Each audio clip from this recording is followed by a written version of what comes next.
তো গাইছ আজি মানে ওলালোঁ এখন স্কুটি কিনিবলৈ বুলি। তো চাই থাকক আপোনালোকে।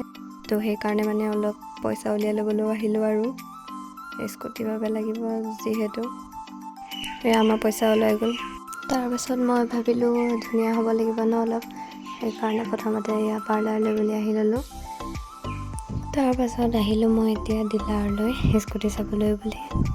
তাৰপাছত আৰু মই আহি ইয়াত স্কুটি চাবলৈ বুলি লাগি গ'লোঁ আৰু কোনখন ভাল লাগিছে আপোনালোকে জনাবচোন বাৰু। আচলতে মই স্কুটি কিনিবলৈ অহা নাছিলোঁ, স্কুটি ছাৰ্ভিচিং কৰিবলৈহে আহিছিলোঁ ইয়ালৈ বাৰু।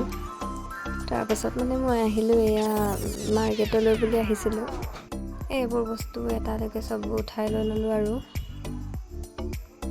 তাৰপিছত এইবিলাক ধৰা দায়িত্বত পৰিলে মোৰ আৰু গোটেই বস্তুসোপা আনি আছোঁ আৰু কষ্টৰে মষ্টৰে।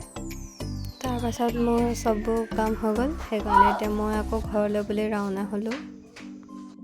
তাৰপিছত আকৌ এখনকো কিবা এটা খুৱাব লাগিব যে, সেইকাৰণে ইয়াত তেল ভৰাবলৈ বুলি আহি গ'লোঁ।